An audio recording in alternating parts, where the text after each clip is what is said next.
Welcome जी। हमारी presentation है basically चार्टरशिप journey के ऊपर। मैं इसमें मेरा नाम हसन जावेद है और गिलानी साहब ने मुझसे कहा था कि थोड़ा सा हम अपने पाकिस्तानी इंजीनियर्स को एनलाइटन करें कि वो कैसे इस चार्टरशिप जर्नी को बेहतर तरीके से कर सकते हैं। मैं अपना इंट्रोडक्शन इस स्लाइड में आपको डेफिनेट विद टाइम करवाऊंगा। अभी हम मूव करते हैं। बेसिकली हमारी इस प्रेजेंटेशन का मेन मकसद आपको कुछ इंट्रोडक्शन देना है अबाउट माई सेल्फ और how can I assist you. इसके अलावा the slide will cover what is chartership, why it is required, when you should or when you can do it, or what are the pathways, which are the pathways, where to get information and how did I get it. Basically कुछ चार्टरशिप के बारे में आपको पता होगा। पहले मैं कोशिश करूंगा कि मैं उसको मजीद इजी कर दूं, ये क्यों चाहिए और हम इसको कहां से शुरू करें, कैसे करें, कौन से तरीके हैं और इंफॉर्मेशन कहां से मिलती है। बेसिकली अगर आप चार्टरशिप के सबसे पहले मेरा इंट्रोडक्शन है जी। अगर आप मेरे बारे में जानना चाहें तो जस्ट गो टू गूगल और मेरा ईमेल एड्रेस डॉक्यूमेंट करें तो आपको मेरी सारी डिटेल पता चल जाएगी। मैं 2017 से इंजीनियर ऑस्ट्रेलिया के साथ अटैच हूँ एज ए चार्टर्ड इंजीनियर। 2014 में मैं पाकिस्तान से ऑस्ट्रेलिया आया था जी। उससे पहले 10 साल मैंने पाकिस्तान में सितारा ग्रुप में as a project director job की। उससे पहले मैं सुंदर इंडस्ट्री स्टेट पे था। तो 2014 से लेकर अब तक अल्हम्दुलिल्लाह अब I am a private certifier as well engineering में। इसके अलावा I am a chartered engineer in civil engineering, environmental and management. I am also in the national engineering register, और बिकॉज मेरी वो क्वालिफिकेशन और टीचिंग एक्सपीरियंस था तो I am also registered in Asia Pacific economic corporation and international engineers association. ये मैं आपको बाद में मजीद रिवाइज करूंगा। इसके अलावा बिकॉज मैं प्रैक्टिस कर रहा हूँ पूरे ऑस्ट्रेलिया में, so I am a member of Queensland engineering professional engineers board और विक्टोरिया बिल्डिंग अथॉरिटी। इसके अलावा I also did my PMP when I was in Australia, और ये इसके भी पॉइंट्स हमने यूज किए थे सीपीडी में। Coming back to the slide, basically chartership is basically, जब तक ऑस्ट्रेलिया में मैं नहीं आया था तो मैं तो सिर्फ चार्टर्ड अकाउंटेंट्स को ही समझता था। मुझे नहीं पता था कि चार्टर्ड इंजीनियर्स क्या होते हैं। यहाँ पे आके पता लगा कि what are chartered in engineering.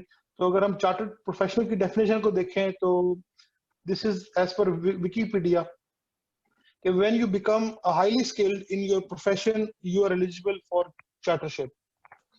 Australia में इंजीनियर्स ऑस्ट्रेलिया की इंडस्ट्री है जो कि आपको चार्टरशिप अवार्ड करती है। Engineers Australia is not only for engineering Australia की चार्टरशिप है वो ना सिर्फ आपकी ऑस्ट्रेलिया के लिए इफेक्टिव है बल्कि आपके तमाम कॉमनवेल्थ कंट्रीज के लिए है। इसके अलावा recently world federation of engineering organisation की भी मेंबर इंजीनियरिंग ऑस्ट्रेलिया है, और एशिया पैसिफिक की जो इंजीनियरिंग फेडरेशन है उसकी भी हमारी जो इंजीनियरिंग ऑस्ट्रेलिया उसकी मेंबर है। तो अगर आप चार्टरशिप इंजीनियरिंग ऑस्ट्रेलिया से लेते हैं तो फिर आपकी ये दोनों ऑर्गेनाइजेशंस भी आपकी उसको एक्सेप्ट करती हैं और आपकी रिकॉग्निशन वर्ल्ड वाइड होती है। यहाँ पे एक क्वेश्चन आई एम एक्सपेक्टिंग कि जी हमारी जो पाकिस्तानी डिग्री है वो कहाँ पे कंसिडर की जाती है और हमारा आफ्टर वाशिंगटन अकॉर्ड हमारी क्या लाइबिलिटी है। अगर हम वहां पे प्रोफेशनल इंजीनियर है तो क्या हम यहाँ पे बन सकते हैं। तो technical question is yes, you can try, but because हमारे सिस्टम्स और यहाँ के सिस्टम्स में बहुत फर्क है तो when they ask for an interview तो उसमें मोस्टली जो आपकी चीजें होती हैं उसको वो डिमॉन्स्ट्रेट नहीं कर पाते कि आपको लोकल नॉलेज है। तो मेरे कुछ दोस्तों ने कोशिश की थी कि वहां का 15 साल का एक्सपीरियंस यहाँ पर ट्रांसफर करने की कोशिश की थी, लेकिन उनके इंटरव्यूज में उनको रिजेक्शन हो गई। तो अगर आपकी डिग्री एक्सेप्टेबल है और आपको असेसमेंट 1 लेटर मिल रहा है तो इट मींस कि आपकी degree as per Washington accord engineer Australia ने एक्सेप्ट कर ली है और आप उनके मेंबर स्टेटस पे, इंजीनियरिंग मेंबर स्टेटस पे, MIEAUST पे आप एलिजिबल कर रहे हैं। इससे ज्यादा आप अगर कुछ उससे फायदा उठाना चाहेंगे तो वो आप पे डिपेंड करता है कि आप उसको कहाँ, आप उसको किस तरह यूज कर रहे हैं और आप उसको कैसे लेके जा रहे हैं। नेक्स्ट जी, सॉरी जी, just give me a second.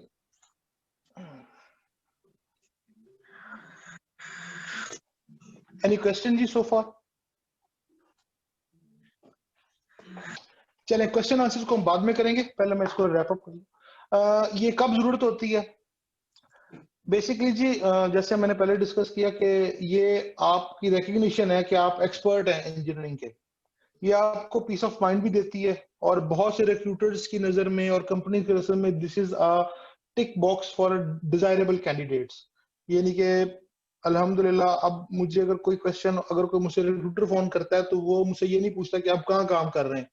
वो मुझे ये कहता है कि जी आपके स्टेटस पे चार्टर्ड शो हो रहा है, तो आप कब से चार्टर्ड है?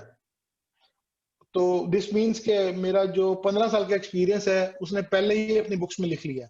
उसके लिए हमारे लिए कोई ये नहीं है कि जनाब हम कहाँ से आए हैं, कहाँ से नहीं आए। तो इंजीनियरिंग ऑस्ट्रेलिया की जो चार्टरशिप है वो आपको असिस्ट करती है to cover the local knowledge barrier. क्योंकि अगर आपकी 15 साल की प्रैक्टिस है और इंजीनियर्स ऑस्ट्रेलिया आपकी इस प्रैक्टिस को रिकॉग्नाइज कर चुकी है, तो वो आपको चार्टरशिप डिक्लेयर कर देंगे। तो उसके बाद जो रिक्रूटर्स और जो कंपनीज होती हैं वो आपसे ये नहीं पूछते कि इससे पहले आप कहाँ पे थे। ये मैंने बहुत बड़ा डिफरेंस देखा है। उसके बाद कंसल्टेंट्स के लिए और क्लाइंट, बेसिकली तमाम स्टेक होल्डर्स के लिए आप रिस्क रिड्यूसर बन जाते हैं, क्योंकि डेफिनेटली आपके पास एक नॉलेज है, आपके पास एक्सपीरियंस है। तो आप एज ए रिस्क रिड्यूसर, जो प्रोजेक्ट मैनेजर जब कोई आपसे काम करेगा तो वो जब देखेगा कि आप चार्टरशिप आपने ली हुई है, तो आपको रिस्क रिड्यूसर कंसिडर करेगा कि भाई ये रिस्क मेरा कम करेगा, मेरे रिस्क बढ़ाएगा नहीं। इसके अलावा अगर आप कंसल्टेंट्स, आपका डिजाइन कंसल्टेंसी है, तो उसमें आपके लिए कंप्लायंस के लिए बहुत जरूरी है कि अगर आपका काउंसिल से कोई राब्ता है, प्राइवेट सर्टिफायर के साथ आप काम कर रहे हैं, तो उसके लिए आप इट्स वेरी मच नेसेसरी कि आपका चार्टरशिप होना बहुत जरूरी है। रेगुलेटरी अथॉरिटीज में fair trading, engineering Australia, VBA, ये क्वींसलैंड में और विक्टोरिया में तो अगर आप रजिस्टर्ड नहीं होंगे एज इंजीनियर तो you can not sign off. और अब as per the new law next year from July यहाँ पे भी आपको रजिस्टर होना पड़ेगा। एंड आई बिलीव कि जो नेशनल इंजीनियर रजिस्टर है that is the criteria for that. इसके अलावा कई काम ऐसे होते हैं कि जिसमें आपको काउंसिल्स के, जो गवर्नमेंट के अथॉरिटीज, उनसे मुलाकात करनी पड़ती है, उनसे मीटिंग करनी पड़ती है। यानी कि आरएमएस हो गया, सर्विसेज हो गया, अर्बन ट्रांसपोर्ट सिस्टम हो गए। उसमें अगर आप चार्टर्डशिप हो तो they will listen to you. That's my experience. Being a chartership आपकी डेमोन्स्ट्रेट करती है कि आपको इंडस्ट्री की रिकग्निशन है, you have some local knowledge, और आपका जो एक्सपीरियंस है वो ऑलरेडी प्रूव्ड है और एक्सेप्टेड है। यानी कि एक इंडस्ट्री बॉडी आपको कह रही है कि हाँ जी इसको पता है कि ये क्या कह रहा है। This helps a lot when you are talking to those guys who are on the site. आपकी वो बात सुनना नहीं चाहते, वो काम नहीं करना चाहते, लेकिन you have the authority to sign off on the final design. तो आप जो वो काम गलत कर रहे हैं आप उसको ठीक करवा सकते हैं, आप अपनी बात मनवा सकते हैं इन अ प्रॉपर वे। उसके बाद आपकी जो मेच्योरिटी है वो डेमोन्स्ट्रेट होती है कि जनाब he is a mature professional. अगर आप मेरी स्लाइड पे देखें तो कुछ स्टैटिस्टिक्स मैंने लिए थे इंजीनियर्स ऑस्ट्रेलिया से। तकरीबन जितने भी मेंबर्स हैं हमारे, उनमें सिर्फ 26% चार्टर्ड हैं, 22% एनईआर है और 7% फेलो हैं। यानी कि 74% जो पीपल हैं दे आर नॉट चार्टर्ड। और सिमिलरली अब इससे ये अंदाजा होता है कि जो 22% एनईआर है ये लोग एक्टिवली काम कर रहे हैं। बाकी जो 3% चार्टर्ड है वो या बहुत बूढ़े हो गए हैं या वो प्रैक्टिस नहीं कर रहे हैं। और उन 26% में से 7% सिर्फ फेलो है।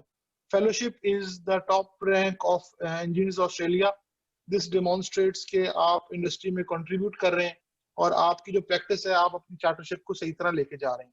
हमारा जो इस प्रेजेंटेशन का है वो बेसिकली चार्टरशिप और एनईआर पे ही है, हम फेलो को डिस्कस नहीं करेंगे। नेक्स्ट स्लाइड जी के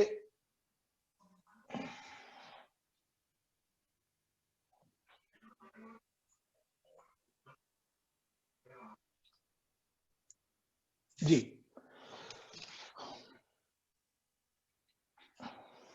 बेसिकली चार्टरशिप हमारी जो है उसमें जो हमारा आजकल सिस्टम चल रहा है उसको उन्होंने काफी सिंप्लीफाइड कर दिया। पहले 2014 से पहले इनका सिस्टम काफी डिफिकल्ट था। जिस तरह की आपने 3 सीडीआर्स बनाई हैं वैसी अप्रोक्सीमेटली आपको 16 सीडीआर्स बनानी पड़ती थी और उन 16 सीडीआर्स को फिर वो चेक करते थे और काफी मुश्किल होता था। फिर जब उन्होंने देखा कि चार्टर्ड इंजीनियर्स की परसेंटेज कम हो रही है तो उन्होंने एक पाथवे दिया 2015 में और उसके बाद उसको पाथवे को इम्प्रूव किया 2017 प्लस के नाम से। उसमें बेसिकली उन्होंने, और वो पाथवे अभी तक चल रहा है, उसमें थोड़ी बहुत तब्दीलियां हैं। इसमें सबसे पहले क्या, इसमें 6 स्टेप्स होते हैं जी। सबसे पहला होता है सेल्फ असेसमेंट, उसके बाद industry review, third step is enrolment, fourth step is evidence submission and assessment, fifth step is professional interview, और six step is chartership awarding and ceremony. आपका जो सिक्स स्टेप है ये बहुत इंपॉर्टेंट होता है, क्योंकि लोग नॉर्मली समझते हैं कि इंटरव्यू के बाद चार्टरशिप मिल गई, लेकिन जब तक आपकी सेरेमनी नहीं होती, जिस तरह सिटीजनशिप की सेरेमनी नहीं होती, तो आपको मानते नहीं है। तो it is something like that. Minimum criteria इसका 150 सीपीडी पॉइंट्स हैं। 1 सीपीडी इज इक्वल टू 1 और आपको चार्टरशिप अप्लाई करने के लिए minimum 3 years of industry experience चाहिए। ये 3 साल ऑन द बुक्स है। आई हैव सीन दैट के 3 साल ये लिखा तो हुआ है, लेकिन मैंने बहुत कम लोगों को देखा है कि जिन्होंने 3 साल में चार्टरशिप एक्वायर कर ली है। बिकॉज जब इंटरव्यू होता है तो एक फेलो इंजीनियर जो कि रिटायर हो चुका है, वो आपको जब इंटरव्यू लेता है तो वो he will not ask you easy questions. तो वो मैंने ये डिमॉन्स्ट्रेट किया है कि मेरे जितने पीयर्स ने भी मुझे रेकमेंड किया था कि भाई इसको यार कम से कम आप 5 साल तक तो अपने एक्सपीरियंस आपका हो तो आप चार्टरशिप के लिए अप्लाई करें। लेकिन अगर आपका पाकिस्तान पे कुछ एक्सपीरियंस है 3-4 साल का और यहाँ पे आपको 2-3 साल हो गए हैं, तो I would say go for it. उसमें आप वेट ना कीजिएगा कि जनाब इसको मैं अब यहाँ के 3 साल की, यहाँ के 5 साल कर लूं, क्योंकि जब आप यहाँ का लोकल सिस्टम समझ लेते हैं तो फिर उसके बाद आपके ऑस्ट्रेलिया का एक्सपीरियंस आपको एक, it's a cherry on top.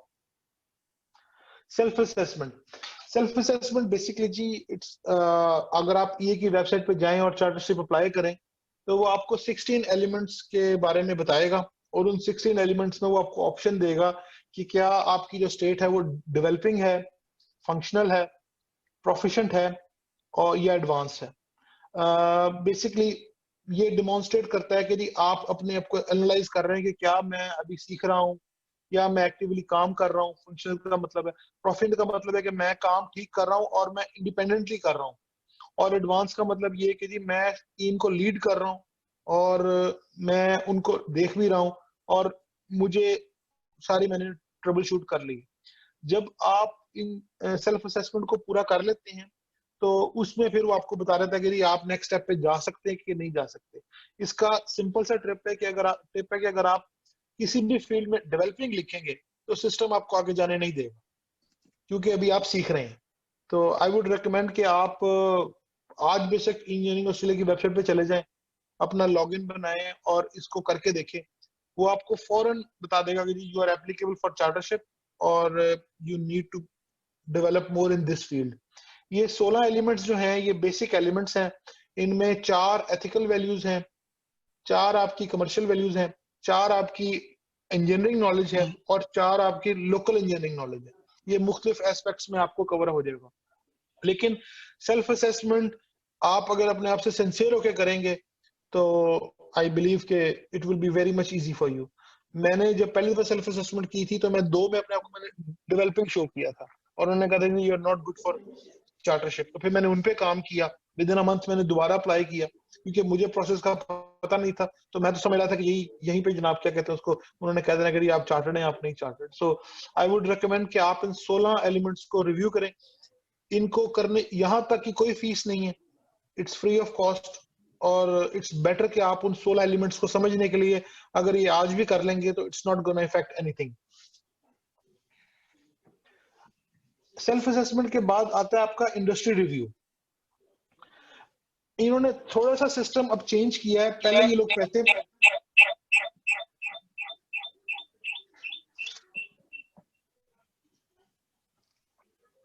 I think किसी का माइक ऑन है। हमाद साहब मैं आपका माइक क्लोज कर रहा हूं, और फैसल साहब महरीन मैं भी आपका माइक क्लोज कर रहा हूं इस टाइम। या अगर आप माइक क्लोज कर लें तो इट्स बेटर। Thank you.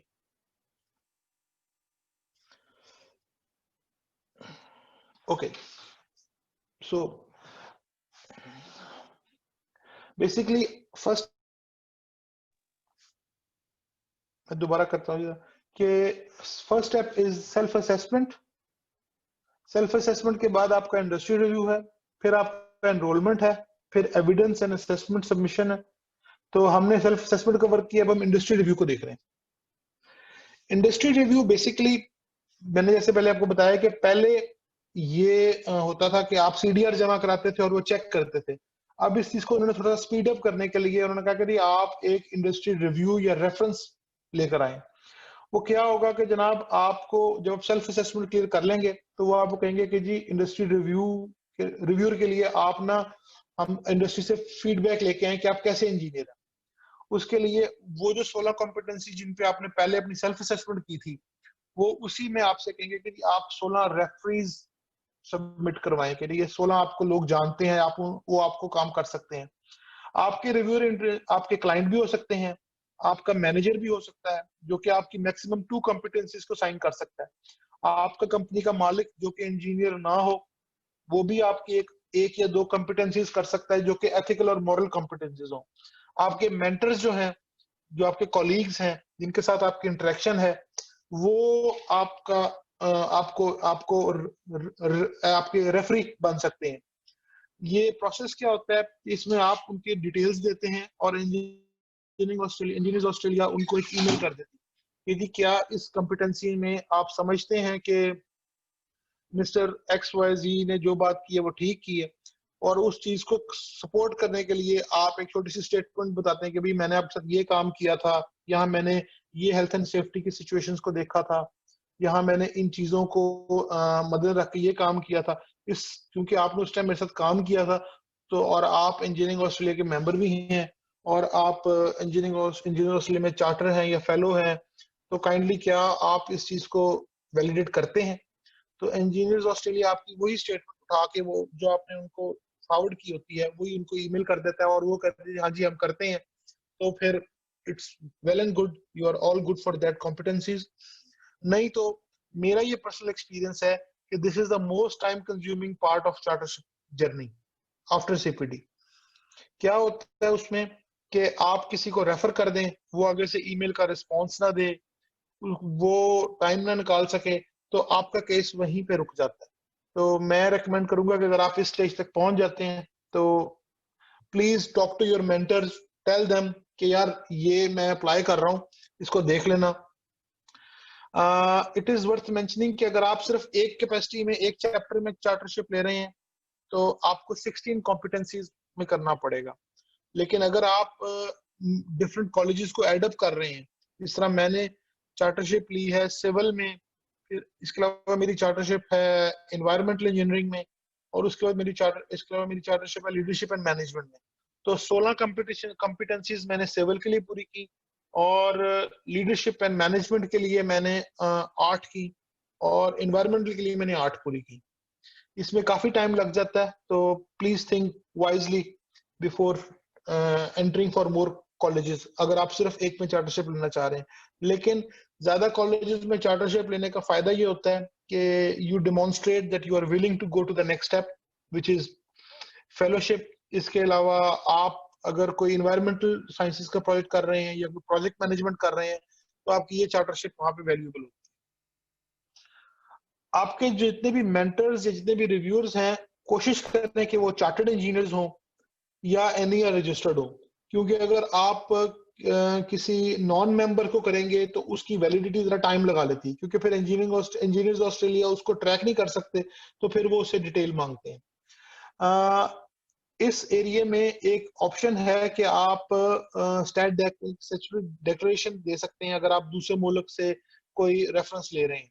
मेरी पर्सनल रिकमेंडेशन है कि आप उस तरफ ना जाइएगा, क्योंकि उसमें डॉक्यूमेंटेशन की validity, confirmation from other engineer, उसकी ऑथेंटिसिटी में बहुत टाइम जाया हो जाता है। मैंने एक कॉम्पिटेंसीज में अपने पिछली कंपनी के डायरेक्टर को ऐड किया था और फिर मैंने उनको रिक्वेस्ट की थी इंजीनियर ऑस्ट्रेलिया को कि प्लीज इसको कैंसिल कर दें, मैं यहाँ पे कोई लोकल ढूंढ लेता हूँ। तो आई वुड रिकमेंड कि आप इसको लोकल ही इंजीनियर्स के साथ कोऑर्डिनेट करें।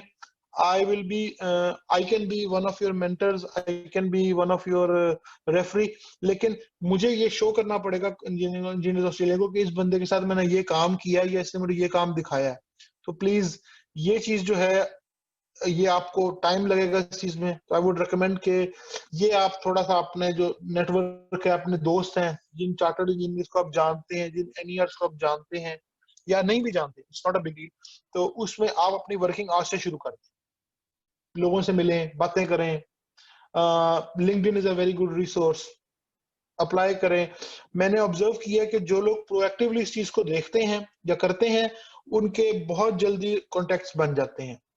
मैंने अपने एनईआर अपने चार्टरशिप के लिए आई अप्रोच डिफरेंट गाइज जिनके साथ मैंने काम किया था, और I was able to collect approximately 32 references, जिसमें से सिर्फ मैं 8 लोगों को पहले जानता था, बाकी लोगों को मैंने मुख्तलिफ इवेंट्स में मिलके, मुख्तलिफ प्रोजेक्ट्स में काम करके अपने साथ अटैच किया, उनसे बात की, उनसे दोस्ती, एक अच्छा रिलेशनशिप, प्रोफेशनल रिलेशनशिप बिल्ड किया। तो I would recommend start looking into that aspect.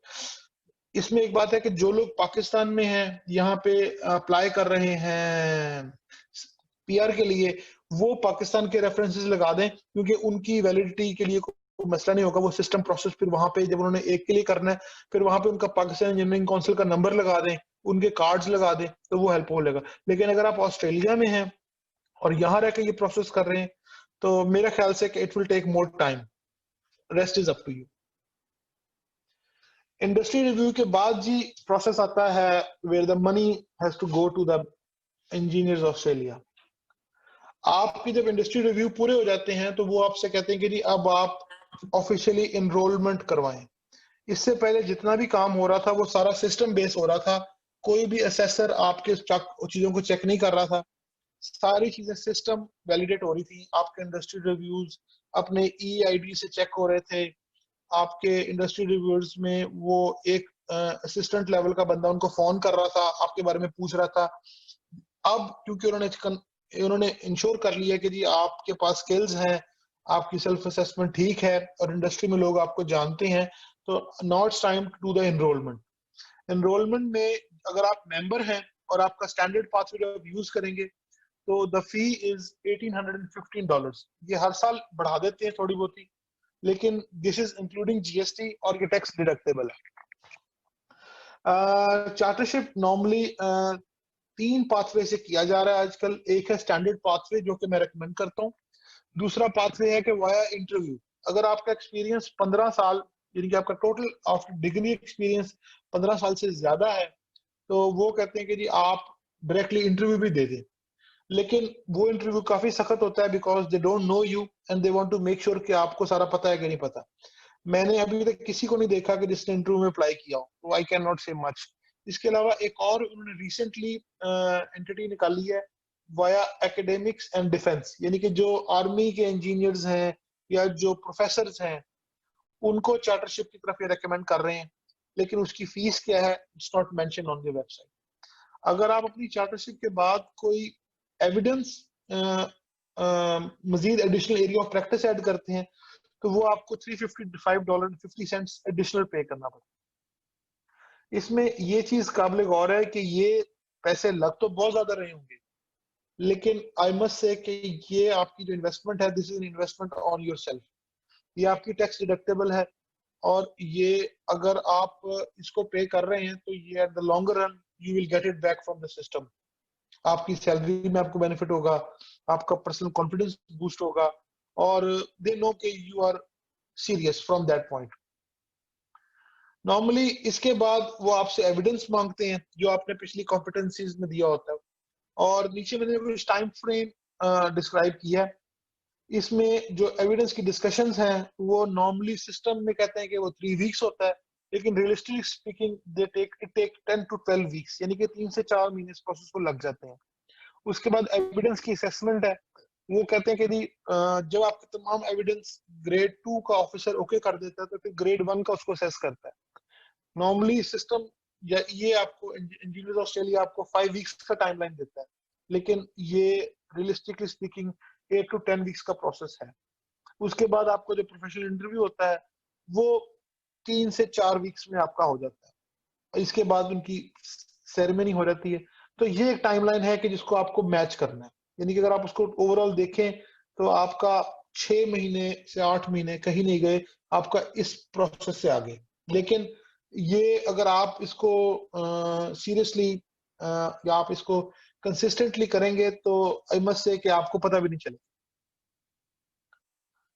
अब एनरोलमेंट के बाद जो नेक्स्ट स्टेप है जी, वो आपका एविडेंस एंड कलेक्शन है। बेसिकली एनरोलमेंट में जब आप पैसे जमा करा देते हैं तो फिर वो आपसे कहते हैं कि जी you need to document some evidence जिससे ये लगे कि आपने ये काम किया हुआ है। मैं एक दो एग्जांपल्स दूंगा, अगर आपको जरा क्लियर हो जाएगा। फॉर एग्जांपल मैं एक साइट पे काम कर रहा था, मैं साइट पे सुपरवाइजर था, उस साइट पे एक हादसा हो गया। उस साइट के हादसे को जब बंदे को चोट लगी तो मैंने अपना इंसिडेंट रजिस्टर पे जो चीजें लिखी हुई थी मैंने उसको ना फिलअप किया। मैंने उसको उससे पहले मैंने उसको असेस करके फर्स्ट एड किट से उसकी हेल्प की। उसके बाद मैंने अपनी emergency evacuation plan, sorry emergency जो रूट था टुवर्ड्स नियरेस्ट हॉस्पिटल, मैंने उस पे एक बंदे को भेजा और उसके बाद मैंने सारी चीजें डॉक्यूमेंट कर ली। अब बेसिकली मैंने क्या किया है, मैंने अपने वाइट कार्ड की सर्विसेज को, वाइट कार्ड की स्किल्स को यूज करते हुए वर्क हेल्थ एंड सेफ्टी के जो मेरे प्रोसीजर थे उसको उनको इम्प्लीमेंट किया है और मैंने वो रिपोर्ट या इंसिडेंट रिपोर्ट अपनी साइट पे जमा करा दी। अब जब मैं हेल्थ एंड सेफ्टी का एविडेंस जमा कराऊंगा तो मैं उस पूरे इंसिडेंट रिपोर्ट की कॉपी जमा करा सकता हूँ, मैं उसकी जो ईमेल ट्रायल है वो जमा करा सकता हूँ, मैं उसकी कोई तस्वीर है जो मैंने खींची उस बंदे की वो जमा करा सकता हूँ, और मैं जो मेरा रूट था, जो मेरा जो प्लान साइट पे बना हुआ था कि नियरेस्ट हॉस्पिटल या फर्स्ट एड ऑफिसर की जो पिक्चर लगी हुई थी, मैं उसकी एविडेंस की तस्वीर जमा करा सकता हूँ। लेकिन मुझे इस पूरे चीज का एक नैरेटिव बना के देना पड़ेगा कि जी मैंने ये काम किया था और मैंने ये चीज ऐसे की, जैसा मैंने आपको ब्रीफ किया है वैसे ही आपको एक छोटी सी एक दो पैराग्राफ की रिपोर्ट और उसमें तमाम एविडेंस अटैच करके वो आपको अपने उस स्पेसिफिक कॉम्पिटेंसीज में सबमिट करना पड़ेगा।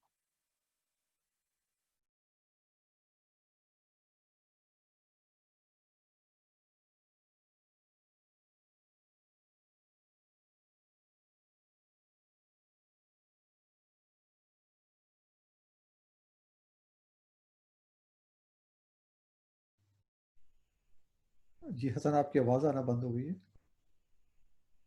हसन।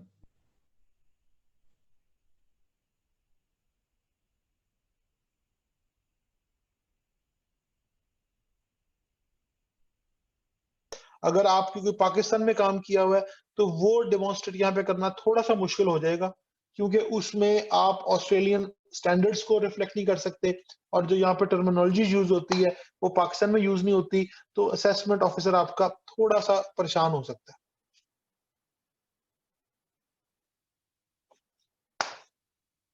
इसलिए 16 कॉम्पिटेंसीज के लिए आपको 16 डिफरेंट एविडेंस ना रखने लाजमी है। अब ये इसके बाद आपकी जो असेसमेंट होती है, असेसमेंट के बाद आपका इंटरव्यू होगा और उसके बाद आपको वो चार्टरशिप अवार्ड कर देंगे। ये बज़ाहिर लग बहुत आसान रहा है, लेकिन इन द लॉन्गर रन अगर आप इसको देखें तो मेरे हिसाब से it takes a lot of time. और मेरे हिसाब से जब मैंने ये शुरू किया था तो बहुत सारे इंजीनियर्स की तरह मैं भी थोड़ा सा थक गया था कि यार ये तो खत्म ही नहीं हो रहा। So what I did, I got to an additional pathway which was NER, National Engineers Register. Basically, national engineering register एक ऐसी फैसिलिटी है कि जिसमें आप नेशनल नेशनल इंजीनियरिंग रजिस्टर एक ऐसी सर्विस है या ऐसी फैसिलिटी है कि जिसमें आप उनके रजिस्टर में आपका जो रजिस्ट्रेशन है वो एज ए प्रोफेशनल इंजीनियर हो सकती है। इसके लिए इट्स नॉट नेसेसरी कि आप मेंबर ऑफ इंजीनियर ऑस्ट्रेलिया हो या आप चार्टर्ड हो, लेकिन आपको अपनी जो एलिजिबिलिटी क्राइटेरिया वो पूरा करना पड़ता है कि आपकी रिकग्नाइज क्वालिफिकेशन होनी चाहिए, आपकी रेलेवेंट प्रोफेशनल प्रैक्टिस होनी चाहिए, आपकी जो करेंसी, आपके जो सीपीडी पॉइंट्स हैं, ये नॉर्मली वो 120 टू 150 कहते हैं, लेकिन अब इन्होंने इसको 150 टू 180 कर दिया। लेकिन नॉर्मली आप अगर 150 पॉइंट्स शो कर रहे हैं तो उसमें दे कैन एक्सेप्ट इट। इसके अलावा प्रोफेशनल इंडेमनिटी इंश्योरेंस, आपकी पीआई होना बहुत जरूरी है। अगर आप कहीं काम कर रहे हैं तो उस कंपनी की इंश्योरेंस आपको हेल्प कर देगी। उसके बाद आपने जो इनकी एथिकल कोड ऑफ कंडक्ट है उनको एक दफा आपको एक्सेप्टेंस देनी पड़ती है कि yes we can do it और this this is part of it. So NER is a pathway which is parallel to chartership. NER जो है वो आजकल काफी इंपॉर्टेंट हुआ हुआ है, जैसे कि हमने पहले जिक्र किया कि जिस तरह क्वींसलैंड में और विक्टोरिया में RBQ और VBA है, वैसे ही यहाँ पे अब न्यू साउथ वेल्स में NER एप्लीकेबल है, और नेक्स्ट ईयर जुलाई 2021 से if you are not an NER you can not sign off on your designs. अगर फेयर ट्रेडिंग कोई और पाथवे निकाल दे तो मैं कुछ कह नहीं सकता, लेकिन अभी तक यही सामने आ रहा है कि NER अगर आपके पास है तो you can sign off on your design and you are a registered engineer. NER का I strongly think so. I think किसी का माइक ऑन है, नबील का। मैं चल, थैंक यू नबील। अच्छा जी, next is fees and requirements. अगर आप NER अप्लाई कर रहे हैं तो अगेन NER की जो पेमेंट है वो काफी हद तक कम है। अगर आप NSEA के मेंबर हैं तो यू हैव टू पे $346। अगर आप EA के मेंबर नहीं है तो यू हैव टू पे $577। अगर आप ओवरसीज हैं तो आप $525 पे करेंगे, और उसके बाद जब आप एक दफा मेंबर बन जाते हैं तो फिर आपकी जो एनुअल फीस है that is $109 for members and $179 for non members. इसके लिए बेसिकली जो रिक्वायरमेंट है 150 CPD पॉइंट्स और 5 years of relevant experience in last 7 years। यहाँ पे इंजीनियर्स ऑस्ट्रेलिया ने ये नहीं लिखा कि आपके ये 5 साल या 4 साल पाकिस्तान में होंगे या ऑस्ट्रेलिया में होंगे। यहाँ पे सिर्फ और सिर्फ ये डिफाइन किया गया कि आपके रेलेवेंट एक्सपीरियंस होना चाहिए कि अगर आप सिविल में अप्लाई कर रहे हैं तो आपने सिविल इंजीनियरिंग का काम किया हो। इसके बाद जो एविडेंस की असेसमेंट है वो रिलेटिवली फास्ट होती है, क्योंकि इसमें आपने ज्यादा एविडेंस जमा नहीं कराने होते। इसमें आपने एक कंप्लीट रिपोर्ट जमा करानी होती है, स्टेटमेंट अपनी रिज्यूमे के साथ, जिसको आप एक CDR कह लें, और उस CDR में अपने 14 कॉम्पिटेंसीज को डिमॉन्स्ट्रेट करना होता है। नॉर्मली सिस्टम में ये 5 वीक्स की सबमिशन होती है, लेकिन realistically speaking it takes 8 to 10 weeks to get a feedback on that. उसके बाद आपको जो इंटरव्यू है वो within 4 weeks after confirmation of eligibility declare कर देते हैं, और रियलिस्टिकली स्पीकिंग 3 से 4 हफ्तों में आपका ये प्रोसेस हो भी जाता है। तो NER इज अ पाथवे जिसमें आपको बेनिफिट्स ये होते हैं कि आपको एक तो इकोनॉमिकल है, इफ यू कांट अफोर्ड $1,800 और $1,900 तो आप इस चीपर ऑप्शन को यूज कर सकते हैं। ये फास्टर है, इसमें आपको 4 से 8 वीक्स में after submission you can become an NER। आपको सिर्फ 2 रेफरी चाहिए, एक मैं भी हो सकता हूँ आपका रेफरी, दूसरा आपका मैनेजर हो सकता है। इसका फायदा ये होता है कि आप क्वींसलैंड के रजिस्टर्ड हो सकते हैं, वो आपको एक असेसमेंट लेटर दे देते हैं, और इसके अलावा it gives you an authority जो कि आपको एक्सेप्टेबल होती है in terms of sine of, क्योंकि आपकी जो वर्किंग है वो कवर्ड होती है अंडर कंपनीज प्रोफेशनल इंडेमनिटी। यहाँ पे एक चीज काबिल जिक्र है कि जब आप इंजीनियर्स ऑस्ट्रेलिया के NER बन जाते हैं तो RBQ के लिए आपको अपने CPD पॉइंट्स नहीं शो करने पड़ते। इंजीनियर्स ऑस्ट्रेलिया आपको एक लेटर देता है जो कि आप क्वींसलैंड में सबमिट कर देते हैं, और बगैर कुछ किए आपको सिर्फ उनकी मेंबरशिप फीस जमा करानी पड़ती है, और वो आपको रजिस्टर्ड क्वींसलैंड का रजिस्टर्ड इंजीनियर कंसिडर कर लेते हैं। लेकिन विक्टोरिया के लिए अगेन आपको 120 CPD पॉइंट्स का रिकॉर्ड और तमाम डॉक्यूमेंट्स अपने पेपर वर्क पोस्ट करना पड़ता है। विक्टोरिया में you can not do an online submission, और उसके लिए आपको 5 साल का एक्सपीरियंस विद NER या चार्टर स्टेटस शो करना पड़ता है। So NER is a pathway। अब सबसे जो इंपॉर्टेंट चीज है कि क्या कहते हैं उसको, हम क्या करते हैं, सबसे पहले जो इंफॉर्मेशन जितनी भी है ये सारी आपको क्या कहते हैं उसको ना इंजीनियर्स ऑस्ट्रेलिया की वेबसाइट से तमाम आपको मिल जाएगी, जिसमें CPD क्लासिफिकेशन, इंजीनियरिंग ऑस्ट्रेलिया के events, latest fee, code of ethics, education Australia, useful links, resources. मैंने ये तमाम लिंक्स आपको इसलिए नहीं दे रहा हूं ताकि आप, I want you to go on site and work it out by yourself. It's very easy. अगर आप इसको देखें कि मैं आपको स्क्रीन अपनी जरूर शेयर कराऊंगा जिसमें सब मैं आपको दिखा दूं, लेकिन आई वुड रिकमेंड कि आप खुद जाएं, इसको एक्सप्लोर करें और ये तमाम इंफॉर्मेशन जो अभी तक मैंने आपको दी है ये सारी की सारी वहां पे मौजूद है। अब नेक्स्ट केस कि मैंने कैसे किया था, तो I started this journey in 2014। मैं 2014 में आया, मुझे जॉब लेने में काफी प्रॉब्लम हुई, मुझे बिल्कुल किसी लोगों ने बहुत हेल्प किया, बहुत गाइड किया कि मैं कहाँ जाऊं, क्या करूं। लेकिन जब भी कोई रिक्रूटर मैं रिक्रूटर को फोन करता था तो वो मुझे एक ही बात कहता था कि जी आपका लोकल एक्सपीरियंस नहीं। तो आई सिट विद रिक्रूटर और मैंने कहा कि जी डिफाइन लोकल एक्सपीरियंस। तो उसने मुझे क्राइटेरिया बताया कि जी other than working with a company you should be accredited with engineers Australia. तो मैंने 2014 में रिसर्च शुरू कर दी और नेक्स्ट थिंग वाज इनिशिएशन, मैंने अपने सीपीडी पॉइंट्स पे वर्किंग शुरू कर दी। उसके बाद जैसे ही मुझे एक पार्ट टाइम जॉब मिली, मैंने अपने एनईआर पे काम शुरू कर दिया।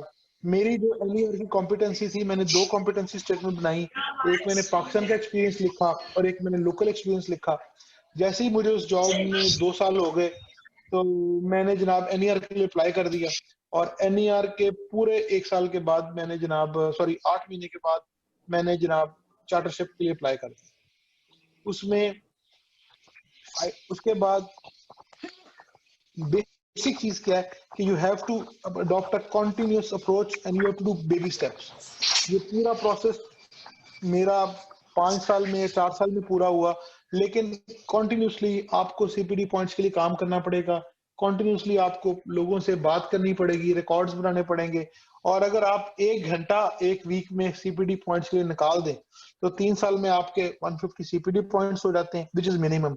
और अगर आप सैटरडे संडे में 1 से 2 घंटे अपने इस काम के लिए या आधा घंटा कंसिस्टेंसी निकाल लेंगे तो आपके सामने मैं मौजूद हूँ। मैंने ऐसे ही किया, it was not a difficult thing for me. और currently I am being assessed for fellowship with engineers Australia, because जिस तरह मैं आपको प्रेजेंटेशन दे रहा हूँ, मैंने अभी तक 8 इंजीनियर्स को एनईआर में असिस्ट किया और 3 इंजीनियर्स चार्टर हो चुके हैं with following the same pathway. तो इसलिए आई वुड रिकमेंड कि ये प्रेजेंटेशन मैं आपको शेयर कर दूंगा। तो उसमें क्या कहते हैं उसको, सबसे जो इम्पोर्टेंट चीज है अगर आप टेक होम कुछ लेके जाना चाहते हैं तो start working on your CPD points. I believe के स्टार्ट में कुछ क्वेश्चन आए थे कि सीपीडी पॉइंट्स कैसे लेने चाहिए, क्या करना चाहिए। तो CPD is basically career professional development. इसमें सबसे पहले अगर आप कोई भी सेल्फ स्टडी करते हैं और आप उसको जस्टिफाई कर सकते हैं तो go for it. Do not consider के जी ये कैसे होगा या क्या करेंगे। आप जब आप उसको लिख लें ताकि आप भूल ना जाएं। मैगजीन, ये इंजीनियरिंग ऑस्ट्रेलिया का क्रिएट मैगजीन है, ये अगर आप उनके मेंबर हैं, आप इसको स्टडी करें तो approximately you can claim for 18 CPD points per year if you read 12 issues. यानी कि अगर आप 1 साल में 12 इश्यूज इनके पढ़ते हैं और 12 इशू पढ़ने के बाद आप इसके 18 सीपीडी पॉइंट्स तक क्लेम कर सकते हैं। यानी कि अगर आप 1 साल में आपको अगर 50 में से 12 सीपीडी पॉइंट सिर्फ मैगजीन पढ़ के मिल रहे हैं और आप मेंबर भी हैं तो I think that's a very good catch. इसके अलावा आजकल सारे वेबिनार्स हो रहे हैं। कुछ वेबिनार्स की रिकॉर्डिंग मिल जाती है, कुछ वेबिनार्स की सर्टिफिकेट मिल जाते हैं जो कि इंजीनियर्स ऑस्ट्रेलिया के साथ होते हैं। आई वुड से कि आप इन सबको डॉक्यूमेंट करें और अपनी एक रिकॉर्डिंग रख लें या स्क्रीन की स्नैपशॉट्स खींच लें, क्योंकि उसका फायदा ये होता है कि जब वो आपसे एविडेंस मांगते हैं कि आपने सीपीडी कैसे लिया है तो आप उसकी स्क्रीनशॉट दिखाते हैं तो वो जस्टिफाइड हो जाता है। इसके अलावा कोई भी ट्रेनिंग आपको आपके कॉलेज करवा रहा है, आपका ऑफिस करवा रहा है, आप खुद कर रहे हैं। जब मैंने शुरू किया था तो मैंने व्हाइट कार्ड के 8 आवर्स लिखे थे, मैंने फर्स्ट एड के 8 आवर्स लिखे थे, मैंने अपने जो प्रोजेक्ट मैनेजमेंट की सर्टिफिकेशन की थी उसके 35 पीडीयूज थे, मैंने वो 35 पीडीयूज लिखे थे।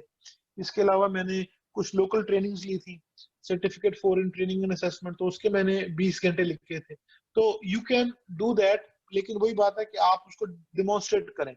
उसके बाद आजकल तो खैर सोशल गैदरिंग पॉसिबिलिटी नहीं है, लेकिन जब आपको मौका मिले या कोई आपको मिले तो आई वुड रिकमेंड कि कोई भी प्रोफेशनल बिल्डिंग्स जो होती हैं वहां पे जाएं। मसलन ऑस्ट्रल मेसनरी की एक ब्रिक वर्क्स क्या कहते हैं उसको, वहां पे जनाब काफी ये होते हैं जनाब, इवेंट्स होते हैं, उनको अपना उन पे इंटरेस्ट शो कर रहे हैं। एजुकेशनल यूएनएसडब्ल्यू के सेमिनार्स मैंने जो अटेंड किए हैं, they are free of cost. उसके बाद कोई भी ऐसी चीज जो कि आपकी नॉलेज इंप्रूव कर रही है, सपोज अगर आप कोई यूट्यूब पे चीज देखते हैं, सपोज कोई लेटेस्ट सॉफ्टवेयर का देख रहे हैं, तो आप उसको भी डॉक्यूमेंट करें। लेकिन please keep that in mind कि जो इसको असेस कर रहा है, इट्स नॉट अ मशीन, वो एक ह्यूमन बीइंग है और वो फेलो है और वो वॉलंटियरली काम कर रहा है। उसकी कोई भी लाइबिलिटी नहीं है, या उसको ये नहीं होगा कि जनाब आपके वो सीपीडी रिजेक्ट कर देगा तो कोई उसको पूछेगा जी आपने क्यों रिजेक्ट की है। अगर वो समझेगा कि आप जस्टिफाइड हैं तो वो उसको ओके कर देगा। अगर अगर वो कहेगा कि जनाब ये जस्टिफाइड नहीं है तो वो इसको कैंसिल कर सकता है। मैंने बहुत सारे दोस्तों को देखा है कि जिन्होंने ट्राई टू सिस्टम को चीट करने की कोशिश की है और वो पकड़े गए हैं, और उसके बाद उनको 3 या 4 दफा इंटरव्यू देना पड़ा है और फिर बड़ी मुश्किल से वो क्लियर हुए। तो मैं आपको रेकमेंड करूंगा कि प्लीज कोई भी ऐसा काम ना कीजिएगा कि जिससे आपके नाम के ऊपर, आपकी ईएआईडी के ऊपर और हम एज ए पाकिस्तानी के ऊपर कोई बात आए कि यार ये लोग तो करते ही 2 नंबर ही है। इट्स वेरी इजी, थोड़ा सा आपको कंसिस्टेंट होना पड़ेगा। जैसे कि मैंने बताया कि टोटल 25% ये है कि जो कि चार्टरशिप है और 22% एनईआर में। तो there is always place on the top. तो CPD is very much critical. यही से वो आपको जज करते हैं कि आप अपनी असेसमेंट कैसे कर रहे हैं। सम टिप्स एंड ट्रिक्स जो कि मैं आपको दूंगा कि कोशिश करें कि आज कम से कम ईए की वेबसाइट पे जाके ना अपना लॉगिन तो बना लें, और उसके बाद एक अपनी वॉलपेपर की, अपनी स्क्रीन के ऊपर, अपना जो कंप्यूटर की स्क्रीन है, मोबाइल की स्क्रीन पर, उस पर एक वॉलपेपर लगा लें कि जी मैंने इस तारीख तक सीपीडी पूरे करने हैं और मैंने ये काम करना है। अपने टारगेट सेट कर लें, क्योंकि जब आप उस स्क्रीन को रोज देखेंगे, जब आप रोज उसको वापस देखेंगे तो आपका ब्रेन साइकोलॉजिकली आपको फोर्स करेगा कि यार ये काम पेंडिंग है। क्योंकि अगर आप नहीं करेंगे तो आपका ब्रेन एक केमिकल प्रोड्यूस करेगा जो कि गिल्ट आपके अंदर डेवलप करेगा, और गिल्ट, और मेरे ख्याल से guilt is the best medicine to do things right. Again this is a personal opinion, अगर आप नहीं लिखेंगे तो इट्स अप टू यू। इसके अलावा क्योंकि आपको एविडेंस की जरूरत पड़ेगी, तो इट्स बेस्ट कि जब आपको लगता है कि यार ये एग्जांपल, ये evidence it's right for me, तो आप उसको लिख लें, सेव कर लें, ईमेल को सेव कर लें। एज ए अगर आप कहीं जॉब कर रहे हैं तो आप कोई भी एविडेंस अपने लिए सेव कर सकते हैं, लेकिन प्लीज अपने एम्प्लॉयर को ये बताएं कि मैं इसको इसलिए सेव कर रहा हूँ और मैं इसकी कॉपी कर रहा हूँ ताकि एट द एंड मैं इसको चार्टरशिप के लिए यूज कर सकूं। क्योंकि कॉपीराइट एक्ट के तहत आप कोई भी मटेरियल विदाउट परमिशन इस्तेमाल नहीं कर सकते। प्लीज इस चीज को देखिएगा। आपने देखा होगा कि मैं कोई भी तस्वीर लगाई हुई है तो मैंने ये सोर्स लिखा हुआ है, ताकि अगर ये कहीं ऑनलाइन जाता है या किसी के पास पहुंचता है तो कोई मुझसे पूछे ना कि भाई ये आपने कहाँ से लिया। इसके अलावा emails are also very much important, क्योंकि ईमेल्स में पूरी स्टोरी बयान होती है। ट्रायल्स, अगर आपकी प्रोजेक्ट खत्म हो रहा है तो आई वुड रिकमेंड कि लास्ट ईमेल सेव करें। उसके बाद इंडस्ट्री इवेंट्स में ये की मेंबरशिप लेके, उसमें आप काफी ऑनलाइन इवेंट्स हो रहे हैं आजकल, तो बहुत इजी हो गया है, वेबिनार्स की रिकॉर्डिंग मिल जाती है, you don't have to go anywhere. जब मैंने इसको शुरू किया था तो मैंने अपने पर्सनल बजट में से ये सोचा हुआ था कि मैंने कम से कम $20 पर वीक मैंने सीपीडीज पे खर्च करने। वो $20 मेरे के ट्रैवलिंग में इस्तेमाल हो रहे हैं, या वो मेरे किसी इवेंट के रजिस्ट्रेशन के लिए इस्तेमाल हो रहे हैं। जब आप ये के मेंबर होते हैं तो मोस्टली इवेंट्स फ्री होते हैं, लेकिन कुछ इवेंट्स जो कि आपकी एसोसिएशन के साथ होते हैं उसमें आप उसको कर सकते हैं। इसके अलावा communication is very much important. I would personally recommend कि try to communicate as much as with other guys. एक ग्रुप बना लें, व्हाट्सएप के इतने ग्रुप हैं, एक ये ग्रुप बना लें कि जी 6-7 दोस्तों ने करना है, एक दूसरे को मोटिवेट करें। आजकल जो ह्यूमन साइंसेज ने ये कंक्लूजन निकाला है कि जितना आप एक दूसरे को अप्रिशिएट करते हैं और जितना आप कलेक्टिवली काम करते हैं उतना जल्दी हो जाता है। मैंने ये चीजें सीखी हैं और मेरा कॉन्टिन्यूसली अपग्रेड इसलिए हो रहा है क्योंकि मैं कोशिश कर रहा हूँ कि ज्यादा से लोग चार्टर्ड इंजीनियर बने और इंजीनियरिंग ऑस्ट्रेलिया के मेंबरशिप लेके एनईआर बने, ताकि जो एक गैप है इंडस्ट्री में, क्योंकि whenever you meet Pakistani engineers, most of them don't even know what is chartership, या वो इस बात को छोड़ देते हैं कि यार हमारी फील्ड में तो इस्तेमाल नहीं हो रहा। लेकिन प्लीज बी एडवाइज कि जब आपके बिजनेस कार्ड पे लिखा होता है कि आप चार्टर्ड हैं, it makes a lot of difference. और at the end of the day chartership is also very much useful कि अगर आप अपना काम शुरू करना चाहें, अपनी कंसल्टेंसी शुरू करना चाहें, क्योंकि इसके लिए आपका ये क्राइटेरिया है कि अगर if you are chartered, you are competent, you can sign off on your design, लोग आपको रेकमेंड करेंगे, लोग आपसे इजीली कंफर्टेबली बात करेंगे। लेकिन अगर वो कहेंगे जी आप इंजीनियर हैं, तो उनका पहला सवाल होगा जी आप कब आए पाकिस्तान से, कितने साल हो गए आपको पाकिस्तान से आए, अच्छा आपको ये आता है। लेकिन अब कहना मैं चार्टर्ड हूँ, तो ऐसे क्वेश्चन कोई नहीं करता। एटलीस्ट मैंने तो इन क्वेश्चंस को फेस करना बहुत दिनों से सुने नहीं है। लेकिन again these are tips and tricks from my side. आपका प्रोसेस डिफरेंट भी हो सकता है, लेकिन डेस्टिनेशन एक होनी चाहिए। At the end of the day ये मुझे एक साहब ने बताया था और मैं इसको याद कर रहा हूँ फ्रॉम द। सबसे पहले तो आप सबका शुक्रिया कि आप अभी तक जागे हुए हैं। और एक चीज मैं कहूंगा कि ये चीज मुझे एक बंदे ने बताई थी कि जी in Australia you have to be a sponge to absorb all the positive energy around you. आपको बहुत से ऐसे लोग मिलेंगे जो कि आपको कहेंगे कि यार ये बहुत मुश्किल है, skin of the colour etcetera etcetera. यकीन करें कि Australia is a country of immigrants. 40% लोग ऑस्ट्रेलिया में इमिग्रेंट्स हैं और 70% लोग ऐसे हैं जिनका या वालिद साहब माइग्रेंट थे या वालदा माइग्रेंट थी। So there is no racism, there is no nothing. You have to become a part of it ताकि ये आपको इग्नोर ना कर सके। अनफॉर्चुनेटली बहुत से लोग एक्सप्लॉइट करते हैं पाकिस्तानीज को। जब आप क्वालिफिकेशन ऐसी एक्वायर कर लेते हैं तो ये एक्सप्लॉइटेशन भी आपकी बहुत कम हो जाती है। येट अगेन मैंने अपना मोबाइल नंबर इस इंटेंशन से दिया है कि आप मुझे टेक्स्ट मैसेज कर सकते हैं, आप मुझे, मैं अपना ईमेल भी शेयर कर दूंगा। सॉरी मैं नहीं कर सका, लेकिन at the end of the day I am more than happy to help you guys, but you have to help yourself to get all those things. अब मैं क्वेश्चन सेशन को स्टार्ट करने लगा हूं। अगर गिलानी साहब। जी सर। सर क्वेश्चन सेशन को start कर दें।